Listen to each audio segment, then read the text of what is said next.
बिस्मिल्लाहिर्रहमानिर्रहीम। स्टूडेंट, मेरी आवाज आ रही थी आपको?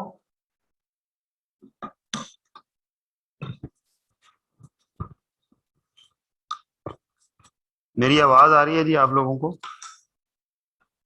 यस सर, आ रही है। ओके। अच्छा जी, कल हमने जो पढ़ा एक एग्जांपल थी आपको अटेम्प्ट करने के लिए दी, जो हमने यहाँ डिस्कस की। कोई इश्यू, कोई प्रॉब्लम यहाँ तक आया हो? एनीबॉडी? ठीक है जी, आगे चलते हैं।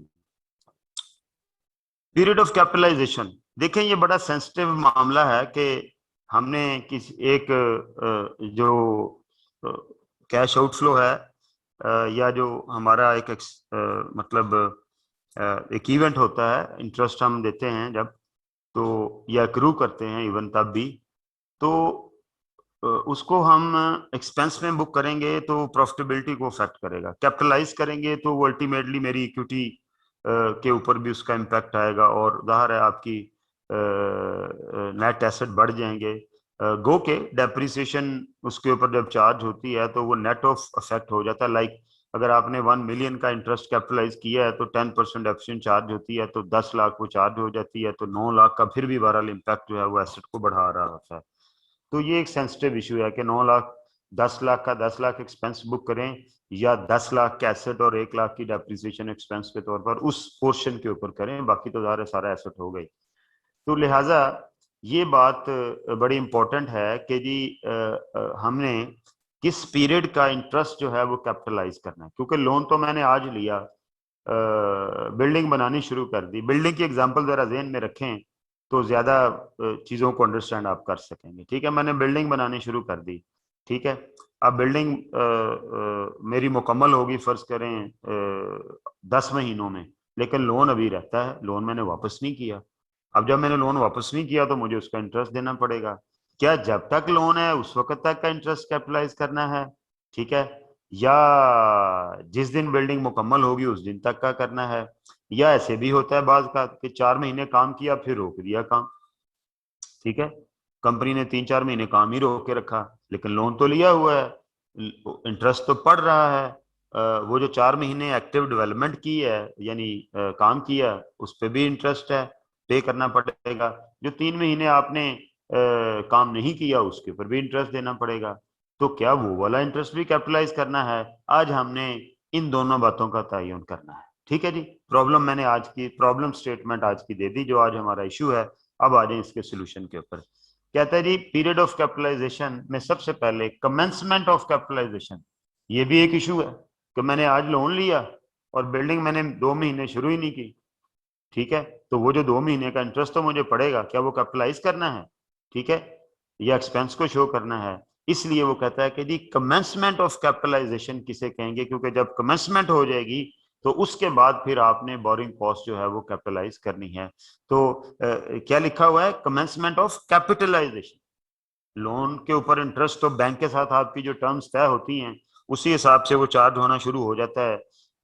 आपको 1 महीना ग्रेस मिल जाए या पहले दिन से इंटरेस्ट चार्ज करना शुरू कर दें, वो एक अलग इशू है। ठीक है, लेकिन अल्टीमेटली हमने तो ये देखना है ना कि जी बोरिंग कॉस्ट की कैपिटलाइजेशन किस दिन से स्टार्ट हो रही है। ठीक है, उसको हमने मद्देनजर रखना है।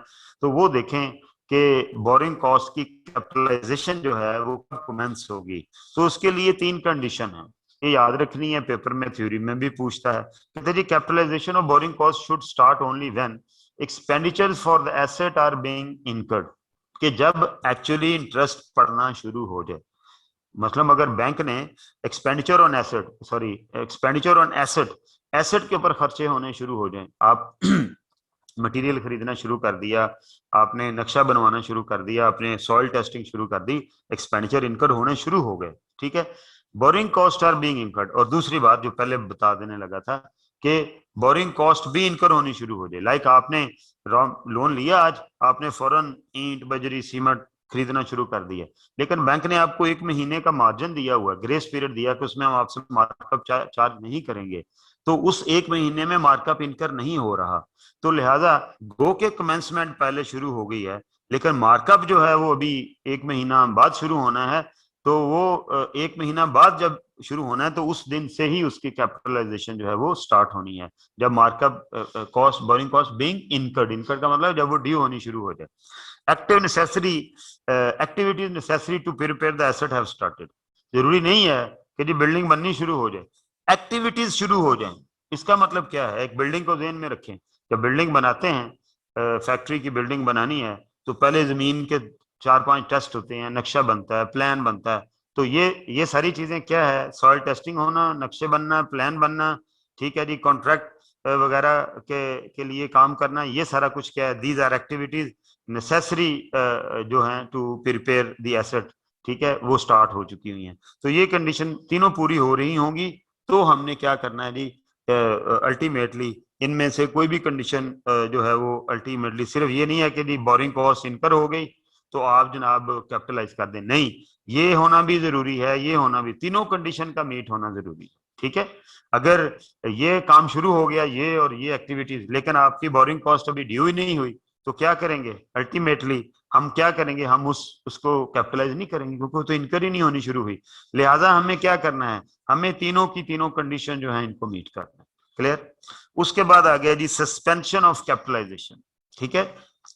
सस्पेंशन का मतलब है कि कब मैंने बोरिंग कॉस्ट जो है उसको क्या कर देना है, सस्पेंड कर देना है। सस्पेंशन का मतलब क्या है कि मैंने आपको बताया कि काम शुरू किया, मार्कअप इनकर होना शुरू हो गया, ये कमेंसमेंट हो गई, ठीक है, ये काम करते गए यहां पर जाके हमने किसी वजह से कोई स्टे हो गया कोर्ट का, ठीक है, किसी ने बिल्डिंग के ऊपर स्टे ले लिया कि जी ये रहायशी इलाके में बन रही, वट एवर कुछ भी हुआ, तो ये 4 महीने काम हुआ, ये कितने महीने हुआ, 4 महीने, यहाँ पर 2 महीने काम रुक गया, यहाँ पर काम नहीं हुआ, यहाँ पर काम हुआ, तो ये जो 2 महीने की सस्पेंशन हुई है जो कि अननेसेसरी हुई है, जो कि अवॉइडेबल थी, कोई नेसेसरी सस्पेंशन होगी वो नहीं, वो पीरियड नहीं, जो अननेसेसरी सस्पेंशन का पीरियड है उस पीरियड का मार्कअप हम कैपिटलाइज नहीं करेंगे, ठीक है। लेकिन जो नेसेसरी सस्पेंशन है, जैसे बिल्डिंग बनाई, पहला फ्लोर बनाया, लेंटर डाला, तो आपको पता है लेंटर डालने के बाद वो 1 महीना उसको, अगर अच्छा कोई कॉन्ट्रैक्टर हो तो वो कहता है जी 1 महीना इसको छेड़ना नहीं है, काम नहीं करना,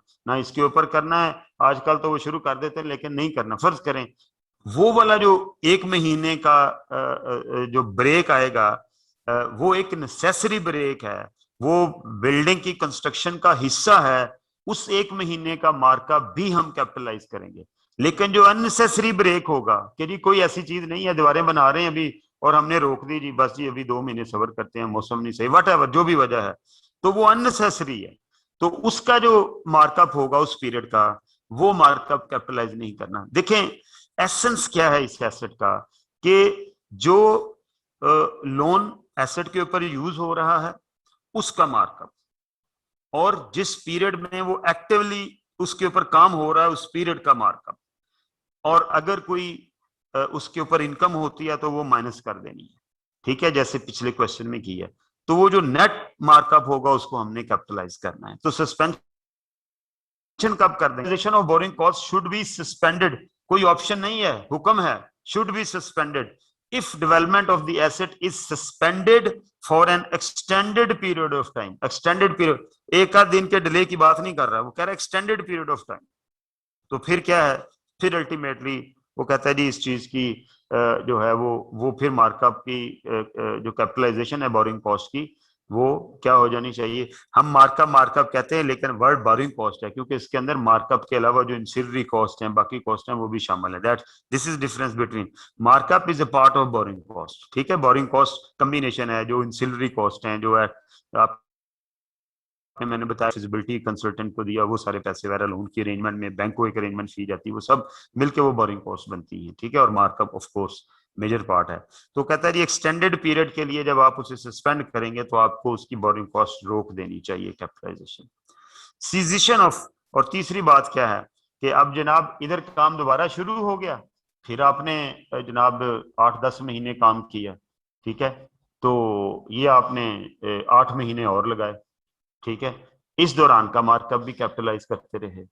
अब कब तक, अब आप तो मार्कअप दे ही जा रहे हैं, ठीक है, क्या कर रहे हैं आप, तो मार्कअप दे ही जा रहे हैं, ओहो, ईयर एंड तक, ठीक है, ये कंपनी का ईयर एंड है, ठीक है जी। फर्ज कर रहे हैं 4 महीने, 2 महीने, 6 महीने गुजर गए, ठीक है। और उसके बाद ये जो टोटल कितने बन गए, 6 महीने, ये 12 महीने हो गए, कंपनी का ये रेंट बन गया, यानी ये 1 जनवरी है, ठीक है, और ये 31 दिसंबर, एज्यूम कर लेते हैं कि एसेट इसी पीरियड में बना, ये एक्सटेंडेड पीरियड, ये क्वालिफाइंग एसेट है, ये सब्सटेंशियल पीरियड है, 1 साल का पीरियड जो है, ठीक है जी। तो अब बिल्डिंग, क्या मैंने ये 31 दिसंबर तक का मार्कअप जो है, मैंने ये वाला मार्कअप कैपिटलाइज कर दिया 4 महीने का, ये वाला एक्सपेंस को चार्ज कर दिया, ये कैप किया, और ये एक्सपेंस को चार्ज किया, और ये जो अगले 6 महीने हैं यहां तक एसेट जो है वो मार्कअप पे होता रहा, लेकिन एसेट जो है वो यहां मुकम्मल हो गया, यानी 1 महीना ये हो गया, और क्या हुआ जी, 5 माह ये हो गए, ठीक है। ये कितने महीने हो गए, 5। तो 5 महीने बाद दोबारा काम शुरू करने के ये कंप्लीट हो गया, लेकिन लोन अभी है, मार्कअप यहां भी पे होता रहा। तो क्या ये 6 महीने का मार्कअप दोबारा कैपिटलाइज करना है? ये तो तय हो गया कि ये कैपिटलाइज नहीं करना, ये एक्सपेंस कर देना। ऊपर करो यार, ये तो तय हो गया कि ये हमने कैपिटलाइज नहीं करना, ये एक्सपेंस कर देना है, इस पीरियड का मार्कअप ये तय हो गया। लेकिन इस पीरियड से लेके इस पीरियड तक, जिसमें से एसेट 1 महीना पहले, तो क्या 6 महीने कैपिटलाइज करना है? नहीं, हमने, वो कहता है स्टैंडर्ड, ये कहता है कि आपने जब एसेट अपने एक्टिव या इंटेंडेड यूज के लिए मुकम्मल हो जाएगा, तो उस दिन मार्कअप की कैपिटलाइजेशन सीज कर देनी है। क्या कर देनी है? सीजिशन कर देना है। सीज करने का मतलब होता है रोक देनी है, ठीक है जी। तो ये लिखा हुआ है कैपिटलाइजेशन ऑफ बोरिंग, लिहाजा मैं 5 महीनों का इंटरेस्ट फिर कैपिटलाइज करूंगा, और ये जो 1 महीने का इंटरेस्ट है इसको मैं फिर एक्सपेंस को ट्रीट करूंगा, ठीक है। लोन अभी है, चल रहा है, लोन मुमकिन है मैं अगला साल भी ना पे करूं, ठीक है जी। तो लोन यूज कहाँ होना और उसकी पेमेंट कैसे होनी है, जो दो डिफरेंट बातें हैं। तो पेमेंट के ऊपर डिपेंड करता है कि मुझे मार्कअप कब तक पड़ता रहेगा। अब अगला साल भी लोन चलेगा तो मैंने अगले साल का मार्कअप थोड़ी कैपिटलाइज कर देना है, वो एक्सपेंस हो जाना है। कब से एक्सपेंस होना है? स्टैंडर्ड क्या कहता है? Capitalization of boring cost should cease, यहां भी हुक्म है, कोई ऑप्शन नहीं है, शुड सीज। सीज का मतलब होता है रोक देनी चाहिए। When the asset is substantially complete, जब एसेट जो है वो सब्सटेंशियली मुकम्मल हो जाएगा। मेन इसका मतलब है कोई छोटी मोटी नोक पलक रहती होगी, ठीक है, पेंट शेंट का कोई फाइनल कोट रहता होगा, ठीक है, लेकिन जब वो सब्सटेंशियली मुकम्मल हो जाए तो उस दिन रोक देना। ये नहीं जी मैंने अभी जी ताले नहीं लगाए तो जी उस ताले में 6 महीने बाद लगाऊंगा तो मैं 6 महीने का और मार्कअप कैपिटलाइज कर लूं, इसकी गुंजाइश नहीं है। देखिए रू क्या है कि फंड जब तक मेजरली एसेट के ऊपर यूज हो रहे हैं उस पीरियड तक का मार्कअप जो है वो कैपिटलाइज करना है, ठीक है जी। The cost that have already been capitalised remain as a part of the asset. कहता है जो ऑलरेडी सीजेशन का मतलब ये नहीं है कि जी जो पीछे कैपिटलाइज किया हुआ है वो भी खत्म कर दे, नो नो नो। सीजेशन का मतलब है उस दिन तक का मार्कअप कैपिटलाइज करके उसको सीज कर दें, आइंदा मार्कअप कैपिटलाइज नहीं करना, जो पीछे कैपिटलाइज हो गया वो कैपिटलाइज ही रहना है। But no additional borrowing cost में बी कैपिटलाइज, कोई एडिशनल बोरिंग कॉस्ट जो है उसको हमने कैपिटलाइज नहीं करना, ठीक हो गया जी। तो ये हमें पता चल गया commencement of capitalisation, suspension of capitalisation and number 3 cessation of capitalisation. ये तीनों कॉन्सेप्ट बहुत क्लियर होने चाहिए। समझ आइए जी? हैंड रेज करके बताएं जरा, शाबाश, जल्दी करें।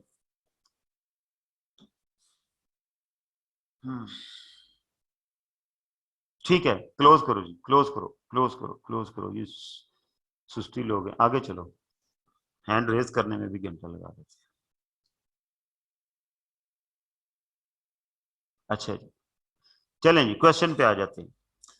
कंपनी ए बोरोड ₹900,000। जी मोहम्मद अरहम, आपने हैंड रेज किया हुआ है, समझ आने के लिए किया हुआ है या कुछ पूछना है? जी भाई। अस्सलाम वालेकुम सर। मेरा क्वेश्चन था जी सर, मैंने ये पूछना था कि यहाँ पे एम्बिग्यूटी नहीं आती, क्योंकि अब substantial period of time entity to entity very कर सकता है एक जी एंटिटी के बिल्कुल, लिए। हाँ जी, तो हाँ जी, बिल्कुल बिल्कुल कर सकते हैं। तो फिर यहाँ पे क्या करेंगे सर? यहाँ पे क्या मतलब? मतलब देखें, अब सब्सटेंशियल पीरियड ऑफ टाइम की कोई स्पेसिफिक डेफिनेशन तो नहीं है कि इतना टाइम जो है वो होगा यार तो उसको हम consider करेंगे। बिल्कुल होगा, बिल्कुल डेफिनेशन है। सब्सटेंशियल पीरियड का मतलब ये है कि वो इन्वेंट्री जो, मतलब उसको हम कहते हैं जो कि कॉन्टिन्यूसली प्रोसेस होती हैं, ठीक है, सर्कल बना हुआ है 4 दिन का, 6 दिन का, महीने का, ठीक है, और उसके अंदर वो प्रोसेस हो जाती हैं, ठीक है। लेकिन जो जो प्रोडक्ट जो है वो चाहे एसेट है चाहे इन्वेंट्री है, साल में बनेगी, 2 साल में बनेगी, ठीक है। आप इस स्टैंडर्ड को समझने के लिए आप ये समझ लें कि अगर तो with in short period of time को आप यूं समझ लें कि जी आपका महीने का टाइम आप समझ लें कि जी महीने के अंदर वो इन्वेंट्री बन रही है, फिर अगली बन रही है, महीने महीने में बनती जा रही है, तो ये क्वालिफाइंग एसेट नहीं है। जो 6 महीने का टाइम लेती है, 3 महीने का लेती है, साल का लेती है, उससे ज्यादा लेती है, वो क्वालिफाइंग एसेट है, ठीक है, कोई ठीक है सर। एम्बिग्यूटी नहीं। Okay sir. Okay. Company A borrowed 9,000 at 15% per annum to fund a project on 1st January। ये देखें आपने बोरो किस दिन कर लिया, 1st January को। The following expenditure were made on the project during the year ended 31st December 2015।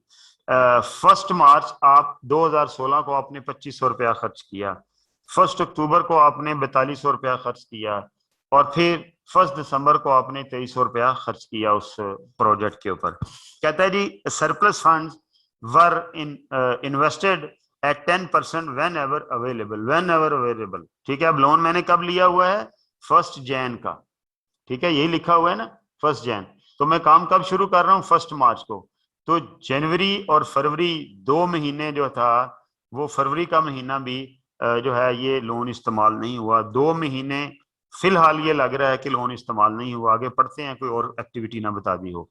Work on the project was sorry surplus funds were invested at the project commencement on 1 March. Work on the project was suspended during the month of August and resumed in September, ठीक है। ये देखें अगस्त में वो suspend हो गया, 1 महीने के लिए काम लिखा हुआ है सस्पेंडेड, तो सस्पेंडेड का मतलब यही होगा कि ये अननेसेसरी मतलब स्टॉपेज है। इन सितंबर construction was completed on 31 December, ठीक है जी। अब हमने इसको मुकम्मल करना है जी, चलें जी शीट निकालें जी जरा। सबसे पहले आपने ये देखना है कि मैंने बोरिंग कॉस्ट जो है वो किस पीरियड की कैपिटलाइज करनी है, ठीक है। वो मैंने करनी है जी पहले टोटल बोरिंग कॉस्ट निकाल लें, ठीक है। वो कितनी बनती है जी, यहाँ लिखते हैं। ये सोल्यूशन में थोड़ा सा ना उसने फॉर्मेट इसकी रॉन्ग की हुई है। Total borrowing cost from 1 Jan to 31 December, ठीक है। ये कितनी होगी, मैंने लोन तो 9,000 ही ले लिया पहले दिन ही, ठीक है। एन टू 15%, पूरा साल इस्तेमाल हुआ, ये उसकी टोटल बनेगी। बोरिंग कॉस्ट कितनी बनेगी, 4500, नहीं, हाँ, 131350, ठीक हो गया जी। अब इसमें से हमने कुछ कैपिटलाइज करनी है और कुछ हमने इसको क्या करना है, हमने उसको एक्सपेंस को चार्ज करना है। हमने कितनी जो हमारा जो मार्कअप है वो कैपिटलाइज करना है, महीनों का करना है, यहां पे लिखेंगे कैपिटलाइज्ड बोरिंग कॉस्ट। अब 1 मार्च से लेके आगे अगली डेट कौन सी है जब फंड्स लगे हैं,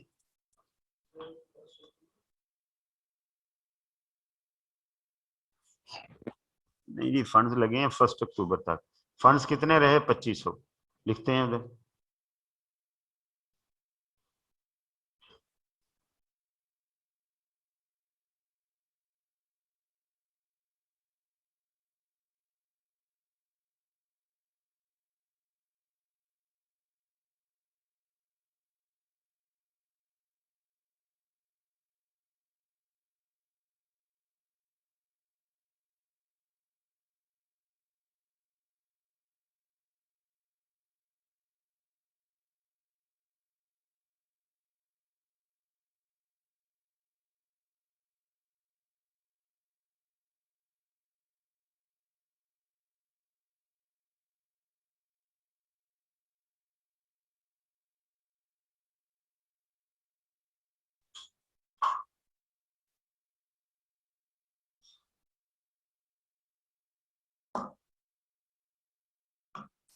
अच्छा जी, कब तक है?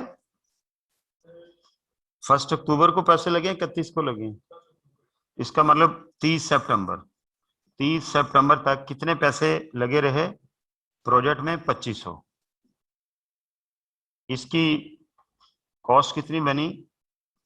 15%। कितने महीने लगे रहे हैं? मार्च, अप्रैल, मई, जून, जुलाई, अगस्त, सितंबर, ऐसे ही है जी, 7 मंथ। ये आ गई जी वो कॉस्ट जो कि मैंने कैपिटलाइज करनी है। कितनी बनी?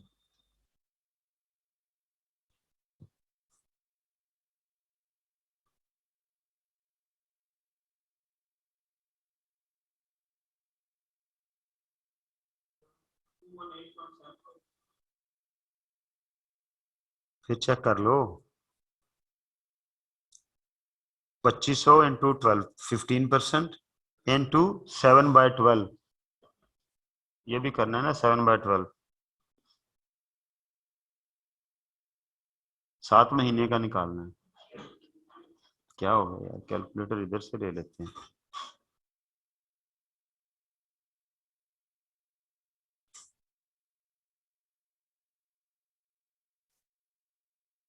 पच्चीस सौ into 15% divided by 12 into 7, 218.75। Check करो हैं, कितने बनता है? तो परेशान क्यों हो गए हो? पॉइंट में आ गया आंसर तो परेशान हो गए। 218.75। ठीक है जी। अच्छा जी, अब इन महीनों में फंड कितने स्पेयर रहे? इन महीनों में टोटल 9,000 था। अब इसमें से मैंने क्या करना है, ये यही हर एक पीरियड के साथ साथ ही उसकी रिटर्न भी निकालते जाएं। ठीक है, रिटर्न ऑन इन्वेस्टमेंट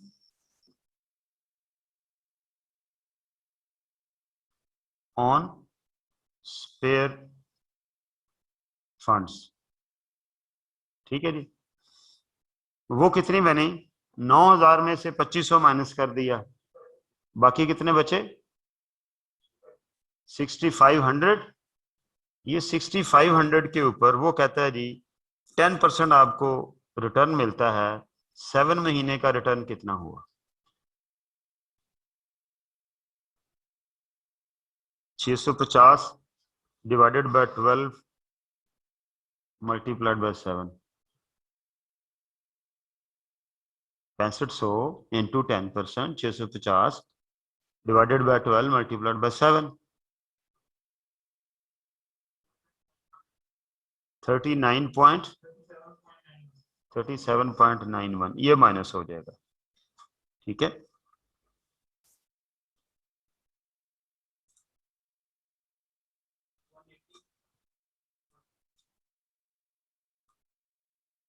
नहीं ऐसे नहीं है, हम तो निकाल ही सिर्फ उस पीरियड का रहे हैं। ये तो ऑलरेडी ये मैं सिर्फ उस पीरियड के अंदर जो उस पीरियड का इंटरेस्ट निकाला और उन फंड्स का निकाला जो यूज हुए हैं।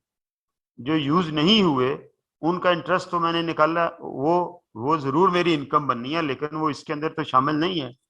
ठीक है, मैं अगर तो पहले मैं पूरे पीरियड का इंटरेस्ट ले लेता हूं, फिर उस पीरियड की इनकम जो है वो हम एडजस्ट कर लेंगे। जी हैंड रेज कर रहे हैं, कौन है जी? मोहम्मद।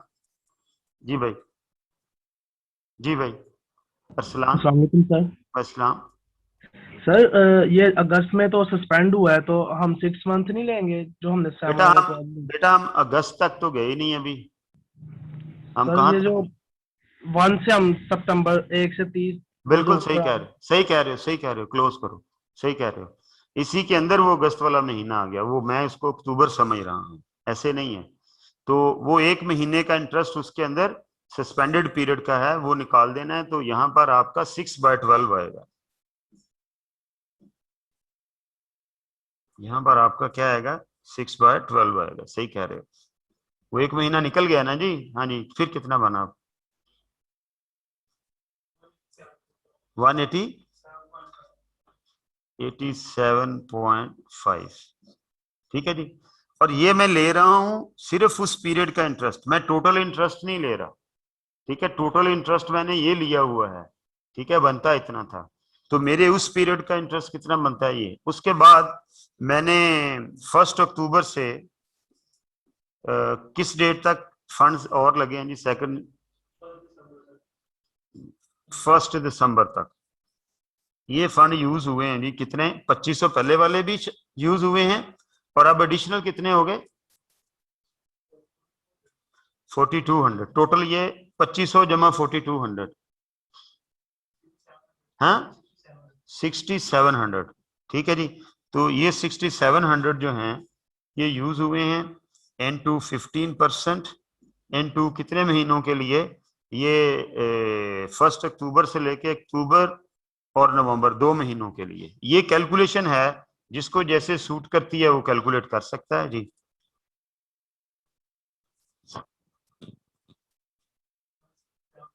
जी 167.50, ठीक है। मैं निकाल ही उन पैसों का इंटरेस्ट रहा हूं जो कि कैपिटलाइज हुए हैं। अगर मैं टोटल अमाउंट के ऊपर इंटरेस्ट निकालूं तो फिर मैंने इन्वेस्टमेंट की रिटर्न माइनस करनी है, तो ये नेट ऑफ खुद ही आ रही है। तो फिर 1 दिसंबर से लेके 31 दिसंबर तक एक महीने के लिए कितने फंड यूज हुए, टोटल आखिरी जो अमाउंट है वो भी यूज होगी। 9 का 9000 यूज हो गया, तो इस एक महीने में 9000 फंड यूज हुए हैं। N2 15%, ठीक है जी। ये रहा N2 1/12, ये कितनी अमाउंट है जी? हाँ 0.5, ये टोटल आ गया जी। जो मेरी कॉस्ट जो है वो कैपिटलाइज होनी चाहिए। मैंने जो इस पीरियड की जो कॉस्ट है वो मैंने शामिल ही नहीं की, जो सरप्लस है। अब वो जो सरप्लस है वो ऑटोमेटिकली इसमें से नेट ऑफ हो गया हुआ है। कितना बना? 467.5, ये आ गया जी 467.5। चलो जी सोल्यूशन पे जरा। अब ये देखें हैं टोटल कितना आया हमारा। ये उसने लिखा हुआ है जी कि बोरिंग कॉस्ट इनकर्ड, ये टोटल है 9/12, ठीक है। 9/12 इसलिए कि वो जो 3 महीने हैं ना, पहले 2 महीने जनवरी फरवरी और अगस्त वाला, ठीक है, वो तो आपने एक्सपेंस ही ट्रीट करना है, ठीक हो गया। उसके अंदर कैपिटलाइजेशन होनी नहीं। बाकी उसने 9 महीने का सीधा सीधा 9000 जो है वो यूज किया, उसका टोटल ये निकाल लिया। अब वो कहता है कि जी ये जो टेम्परेरी इन्वेस्टमेंट है ये 6500 हुई है 6 महीने के लिए, 2300 हुई है 2 महीने के लिए, ठीक है। तो ये 649.2 हमारा कितना निकल रहा है? हाँ? चलो जरा सोल्यूशन पे जाओ। अच्छा, the project commenced on 1st March, resulting in a period of 10 months up to the year end. उसमें से however interest can not be capitalized during the period of suspension. वो पहले 2 महीने तो सिरे से निकाल ही दे ना, और जो सस्पेंशन है वो भी निकल गया, तो 9 माह का तो यही बन गया। Therefore interest is capitalized only for 9 months, ठीक है। वो किस तरह? Borrowing cost to be charge to expense, ये वो पहले ये जो 3 महीने के एक्सपेंस ये चार्ज करना है, और लेस टेम्परेरी इन्वेस्टमेंट जो है वो हमने अपने इंटरेस्ट इनकम में से निकाल देनी है, ठीक है। और अल्टीमेटली ये हमने 2 महीने का वो इनकम में से निकाल दिया और 1 महीने का ये निकाल दिया, ठीक है। ये 9000 2 महीने के लिए सरप्लस था, और वो 1 महीना हमारे पास कितने फंड सरप्लस थे, यूज कितने हुए हुए थे और सरप्लस कितने थे, उसमें 6500 थे, ठीक है। तो वो निकाल दिया। तो ये मैंने अपना एक्सपेंस ट्रीट कर देना, ये जो 133.33 है। ये किस तरह इसका ब्रेकअप बना? यार देखो हम किसी जगह कॉस्टिंग में मिस्टेक तो नहीं कर रहे, चेक करो जरा।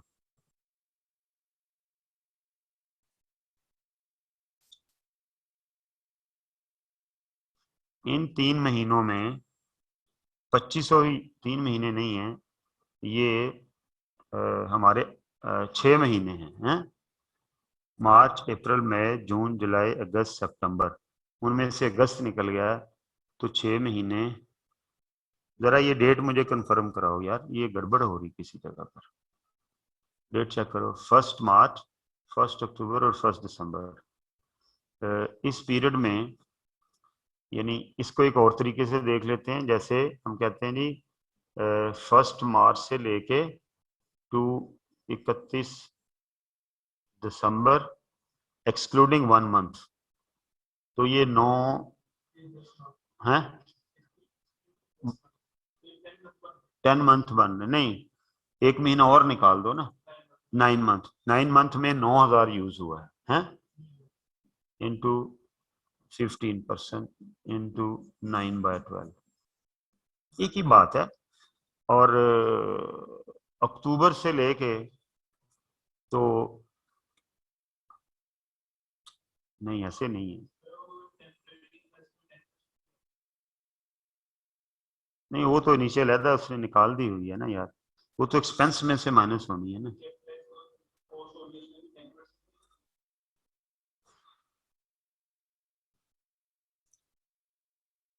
हाँ, तो मैं भी वो निकाल के कर रहा हूँ ना, हमने भी वो निकाल दी है ना। मैं जब ले ही रहा हूँ कि देखो ना, ये 9 मंथ का वो ले रहा है पूरा 1,012। आप बनाओ जरा, ये 9 मंथ का कितना बनता है आपका? 2.5 ही बनता है। ओके, तो ये उसने सीधा सीधा ले लिया जी। वो मैंने बताया ना कि वे ऑफ कैलकुलेशन है कि जी 9 महीने की इतनी बनती है। अब जो टेम्परेरी इन्वेस्टमेंट हुई हुई है वो कितनी हुई हुई है? वो ये 2500 तो खर्च हो गया पहले ही दिन, ठीक है। तो लिहाजा मेरे पास बाकी 6500 अवेलेबल हो गया। 6500 इन्वेस्ट हुआ है कब तक? मार्च, जून, जुलाई, अगस्त, सितंबर, अक्टूबर। इनमें से 1 महीना सस्पेंशन का है, उसकी जो टेम्परेरी इन्वेस्टमेंट है वो एक्सपेंस के अगेंस्ट माइनस होनी है, और जो एक्टिव डेवलपमेंट के पीरियड है उसकी टेम्परेरी। देखें, इन्वेस्टमेंट की जो रिटर्न है वो 2 हिस्सों में तकसीम कर लें। एक उस पीरियड की इन्वेस्टमेंट रिटर्न जब के एसेट बन ही नहीं रहा था, वो तो सीधी सीधी एक्सपेंस में से माइनस हो जानी है। एक्सपेंस में से भी माइनस नहीं होनी, ये भी काम गलत किया हुआ है, वो बेसिकली इनकम ट्रीट होनी है, ठीक है। इसके लिए ये जो माइनस कर रहा है ये इनकम ट्रीट होनी है, एक्सपेंस में से माइनस, कैपिटलाइजेशन में से माइनस उस पीरियड की होनी है। अब ये जो 6500 है, ये कितने अरसा मेरे पास सरप्लस रहा? 6 महीने रहा। टोटल 7 महीने है, लेकिन 1 महीना सस्पेंशन का पीरियड है। तो मैंने ये इसको कैलकुलेशन की, ये आ गया मेरे पास, ये चेक करो, इतना ही आ रहा है।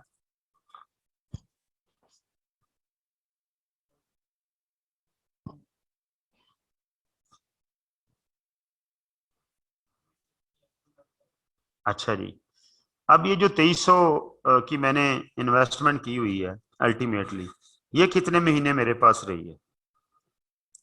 मेरे पास फिर इन्वेस्टमेंट 2300 रुपए की कब अवेलेबल होगी मेरे पास? ये इन्वेस्टमेंट यानी इस दिन मैंने अक्टूबर के अंदर ये पैसे भी खर्च कर दिए, ठीक है।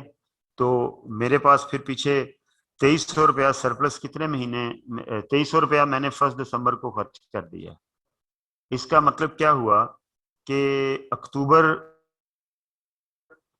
ये 2 महीने मेरे पास 2300 रुपया सरप्लस पड़ा हुआ था, जो मैंने दिसंबर में जाके खर्च किया, ठीक है, अक्टूबर और नवंबर। तो उसकी रिटर्न ये निकल आई। तो इस हिसाब से तो ये रिटर्न निकल आई 649.2। अब जरा अपने सोल्यूशन पे जाएं, मैंने डायरेक्ट रिटर्न निकाली है, मैंने नेट निकाली है, ये देखते हैं जरा हमसे कहाँ गलती हो रही है।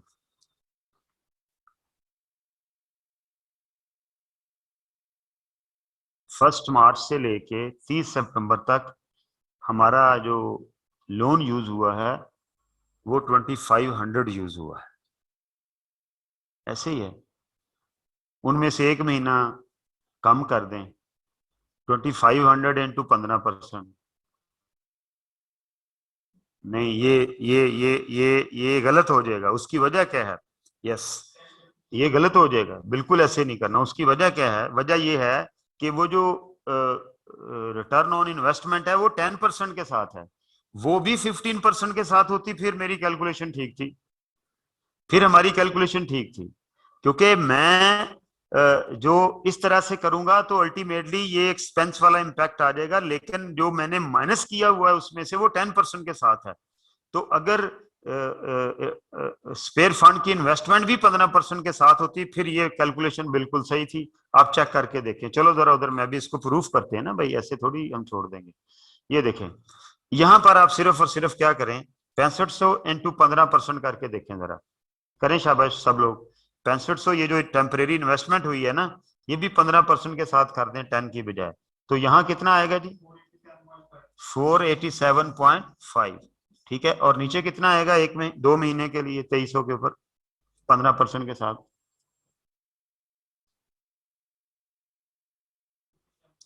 57.5। 57.5 अगर ये 15% के साथ ही रिटर्न होता। अब जरा माइनस करो, 1012.50 माइनस 487.50 माइनस 57.50, हाँ 467, मतलब हाथ कंगन को आरसी क्या। ठीक है जी, क्लियर होनी चाहिए बात। ठीक है, तो चूंकि जो इन्वेस्टमेंट का रेट है वो और है, लिहाजा वो उसी रेशो से मेरी कैपिटलाइजेशन को रिड्यूस नहीं करता जिस रेशो से रिटर्न आती है। तो अगर मेरी इन्वेस्टमेंट भी 15% के ऊपर होती तो फिर मैं डायरेक्ट वही निकाल लेता जितने महीने इंटरेस्ट यूज हुआ है। लेकिन जब ऐसा नहीं होगा, जो कि मोस्टली नहीं होगा, तो आपने पहले जो एक्टिव डेवलपमेंट का पीरियड है उसका इंटरेस्ट लिख लेना है। उस दौरान जितने महीने सस्पेंशन रही है उसके अंदर जो जितने महीने फंड स्पेयर रहे हैं उनकी रिटर्न माइनस कर देना है। तो ये 649.2 आ गया। अगर हमारा एडिशनल इन्वेस्टमेंट का रेट भी इतना ही होता तो फिर चाहे वैसे निकाले आप, इसी तरह से कैलकुलेट करें। उसके बाद ये आगे बोरिंग कॉस्ट जो उस पीरियड की है, 3 महीने की बोरिंग कॉस्ट एक्सपेंस ही एक्सपेंस है। कौन से दो? पहले 2 महीने और जो सस्पेंशन हुई वो यहां लिखी।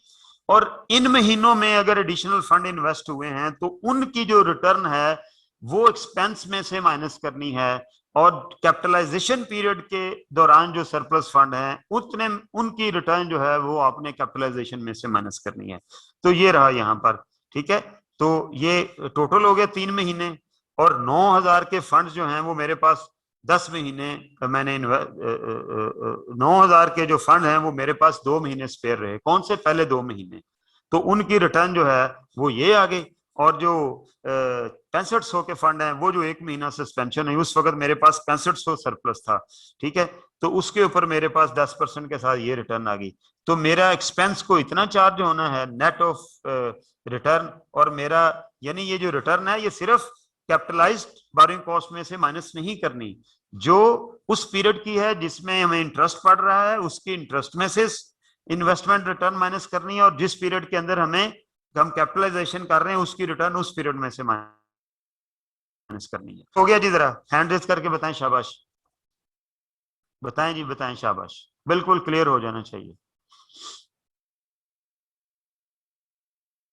ठीक है जी, वेरी गुड, क्लोज करो जी। अच्छा जी, ये क्वेश्चन आपने घर से अटेम्प्ट करना है। ये क्वेश्चन क्या करना है आज आपने घर से अटेम्प्ट करना है, और पीछे जो चीजें मैंने पढ़ाई हैं इनको आपने अटेम्प्ट करके आना है। ठीक है, डिस्क्लोजर क्या क्या है जी इसके अंदर? वो कहते हैं जी डिस्क्लोजर हमने ये देने हैं the amount of boring cost capitalize during the year, के कितनी बोरिंग कॉस्ट कैपिटलाइज की है, the capitalization rate use to determine the amount of boring cost, कि आपने किस रेट के साथ कैपिटलाइजेशन की है। जब स्पेसिफिक लोन होगा, जैसे अभी तक हम स्पेसिफिक लोन की डिस्कशन कर रहे हैं, तो वो 15% होगा, जैसे हमारे अभी इस क्वेश्चन में था कि जिस रेट के साथ। लेकिन जब ये लोन स्पेसिफिक के साथ जनरल लोन भी आ जाते हैं, तो या 2-3 लोन यूज होते हैं, एक लोन 12% वाला है, 15%, तो इसका रेट निकालना पड़ता है। वो कैसे निकालना है वो भी हमारा टॉपिक नहीं है। ठीक है जी, बहरहाल यहां तक इस स्टैंडर्ड की अंडरस्टैंडिंग जो है वो होगी है कंप्लीट। आपने आज उसकी कमेंसमेंट पढ़ी, उसकी आपने सस्पेंशन पढ़ी, सिजिशन पढ़ी, और उसके ऊपर एक क्वेश्चन किया, और ये डिस्क्लोजर जो है वो हमने देख ली है कि जी कितनी अमाउंट कैपिटलाइज की है बोरिंग कॉस्ट की वो बताएं, और रेट ऑफ कैपिटलाइजेशन जो है जैसे हमारे स्पेसिफिक लोन वाले में जो लोन का रेट होता है वही होगा, वो हमने भी बता दिया 15% है। ठीक है, अच्छा जी, अब पीछे क्या रह गया जी? चलें जरा पीछे।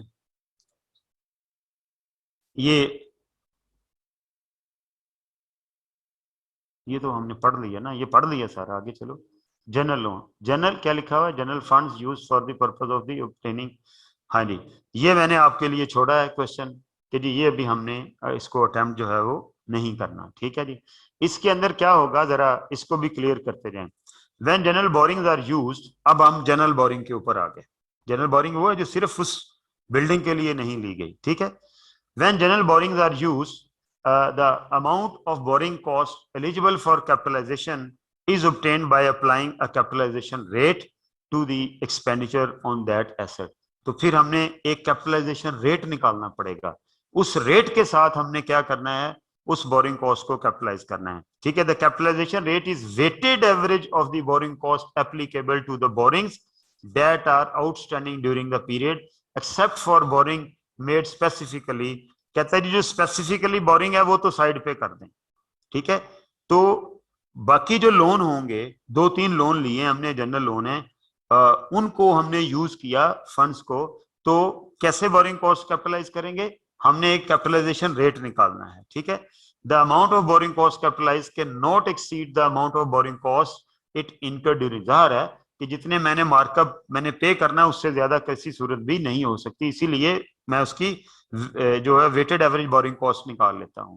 अगर मैं हाई रेट निकाल लूंगा तो वो मुमकिन है एक लो रेट वाला हो, तो वो दोनों के ऊपर वो लगा दूंगा तो बोरिंग कॉस्ट जितनी पे कर रहा हूँ उससे ज्यादा बन जाएगी दोनों लोन की। ठीक है, ये देखिएगा, Sahiwal construction has 3 sources of borrowing, 7-year loan, 10-year loan, bank OD. ये इनकी एवरेज लोन है जो साल में हमने आउटस्टैंड किया। ठीक है, इंटरेस्ट इनके ऊपर साल साल का हमने ऐसे दिया, ये इसका साल का इंटरेस्ट बना। ठीक है, ये इनका जो इंटरेस्ट एक्सपेंस इनकर्ड है, ये कोई रेट दिया हुआ होगा इनका, जो भी यहाँ रेट आप बना के देख सकते हैं, लाइक ये 10% है, ये भी समथिंग परसेंट ये ऐसे होगा। ठीक है, अगर आपको उसने डायरेक्ट ये दे दिए, उसने डायरेक्ट वो आपको ये 3 रेट भी दे सकता था, लाइक ये 12% होता, ये 15% होता, तो आप इसके ऊपर 10% निकालते, इसके ऊपर 12% निकालते, इसके ऊपर 15% निकाल के यहाँ लिख लेते। ठीक है, ये उसने रेट हमें इस वक्त नहीं दिए हुए। तो अब इसकी वो कहता है जी the 7-year loan has been specifically raise to fund the building of a qualifying asset. ये वाला लोन जो है ये कहता है जी स्पेसिफिक है, लिहाजा ये यूज नहीं होगा हमारे कैपिटलाइजेशन रेट निकालने के लिए। बाकी दो का इंटरेस्ट कितना, इतना टोटल इंटरेस्ट इतना है, टोटल लोन इतना है, तो इसका कैपिटलाइजेशन रेट कैसे निकलेगा, ये 18 lakh divided by total amount 15 million into 100, ये इसका 12%, ये क्या हो जाएगा, ये कैपिटलाइजेशन रेट निकल आएगा। ये इसमें कोई इशू नहीं हमें होना चाहिए। ठीक है जी, कैपिटलाइजेशन रेट निकल आया। अल्टरनेटिवली एक ही बात है यार, रेट ऑन 10-year लोन जो है वो 9% है, आप रेट से भी इसकी कैपिटलाइजेशन कर सकते हैं।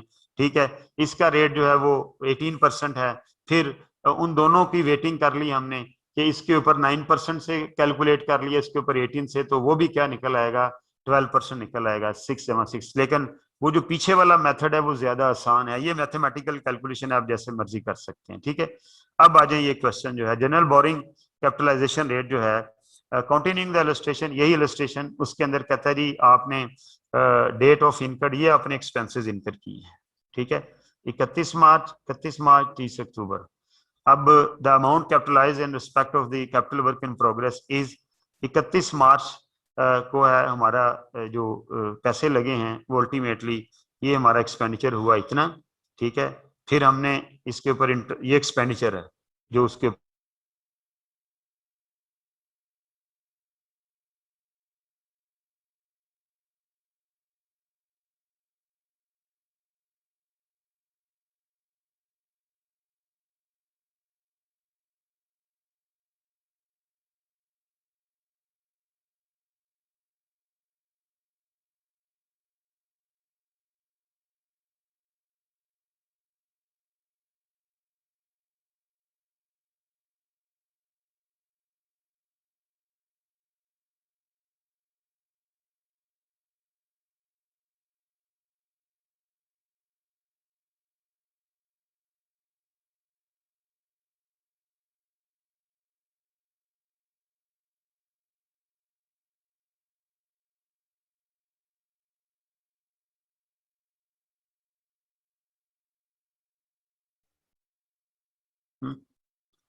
अच्छा क्वेश्चन पे जाओ ना, ये लिखा हुआ है कि 31 मार्च, हाँ जी,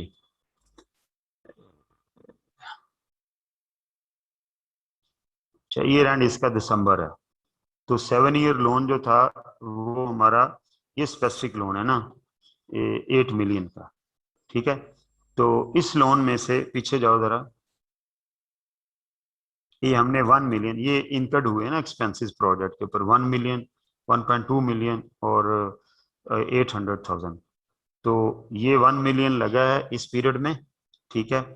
तो अल्टीमेटली इसके ऊपर जो हमारा इंटरेस्ट बनेगा वो 9 मंथ ये पैसे लगे रहे ना, कि अप्रैल मई जून 3 महीने स्पेयर रहे, तो ये डायरेक्ट हमने 9 मंथ की कैलकुलेशन की, ये बना 90,000, ठीक है। फिर एक्सपेंडिचर हुआ 31 जुलाई को, ठीक है, ये कितना हुआ 1.2 मिलियन। तो इसका मतलब ये हुआ कि मेरे जो मुझे जो इंटरेस्ट पड़ेगा वो 1.2 मिलियन के ऊपर कितने महीने का पड़ेगा, कितने का, 5 मंथ का। ये देखें ये 5 मंथ पड़ा, ये बना 60,000। और फिर 30 अक्टूबर को जो मेरा इंटरेस्ट खर्चा हुआ वो कितना हुआ, 8 मिलियन हुआ है। और इसके ऊपर भी मुझे 12% के साथ ये कितना पड़ेगा, ये 16 पड़ेगा, ठीक है। तो टोटल कैपिटलाइजेशन जो है वो इतनी होगी। ये कैपिटल एक्सपेंडिचर हैं, ठीक है, ये वाले तीनों, और ये जो है ये और ये बोरिंग कॉस्ट है। तो टोटल वो पूछेगा कि टोटल कैपिटलाइजेशन कितनी करनी है, तो 3,166,000 करनी है, ठीक है जी। तो आगे चलो जी जरा, बस ठीक है पीछे चलें। अब ये देखें इसने क्या सेंटेंस लिखा हुआ है कि continuing the illustration above, Sahiwal construction has incurred the following expenditure on A project funded from general fund, general boring. वो कह रहा है कि जी जनरल बोरिंग, इसमें स्पेसिफिक फंड यूज नहीं हुए, ठीक है। तो जब जनरल बोरिंग से हमने कोई चीज बनानी है तो हमने वेटेड एवरेज कैपिटलाइजेशन रेट निकालना है पहले, उस बोरिंग का जो पूरे साल का इंटरेस्ट है वो डिवाइडेड बाय लोन अमाउंट, ठीक है। उन दोनों को आपने जमा कर लेना है, दोनों लोन के इंटरेस्ट को और दोनों लोन की अमाउंट को। तो total interest divided by total loan multiplied by 100, वो क्या आ जाएगा, एवरेज कैपिटलाइजेशन रेट आएगा। अब जितने भी एक्सपेंडिचर हुए हैं मैं नहीं सेग्रीगेट कर सकता कि यदि 8% वाले लगे हैं पैसे या 9% वाले लगे हैं, अब मेरे पास कैपिटलाइजेशन रेट आ गया, बाकी सारे का सारा उनका एक्चुअल एक्सपेंस जो है वो बुक होगा एक्सपेंस के तौर पर, और अगर कोई रिटर्न होगी तो वहां से माइनस होगी। और यहाँ पर कैपिटलाइजेशन सिर्फ और सिर्फ क्या होनी है, जो जनरल बोरिंग रेट के साथ होनी है वो होनी है, ठीक है। तो ये सारा लोन जो है, ये देखे ना, ये सेंटेंस क्लियर कर रहा है बात को। The following expenditure on A project funded from general boring, funded from general boring, इसका मतलब कोई स्पेसिफिक लोन यूज नहीं हुआ। तो इसका इतना बोरिंग कॉस्ट कैपिटलाइज होगी, ये जो मैं सर्कल कर रहा हूं ये बोरिंग कॉस्ट कैपिटलाइज होगी। और ये जो बाकी फिगर हैं, ये और ये क्या हैं, ये वैसे कैपिटल एक्सपेंडिचर हुए हैं। तो सवाल पे नोट रखिएगा कि वो आपसे ये पूछ रहा है कितनी बोरिंग कॉस्ट कैपिटलाइज करेंगे, तो आंसर आना है ये जो 90,000 जमा 60,000 जमा 16,000, ठीक है। ये कितना बन गया, 1,66,000 आंसर होगा। और अगर कहेगा कि टोटल कैपिटलाइजेशन कितनी है, तो फिर जो कैपिटल एक्सपेंडिचर ये तीन मैंने ये प्लस साइन लगाए, वो प्लस जो तीनों सर्कल यानी 31,66,000।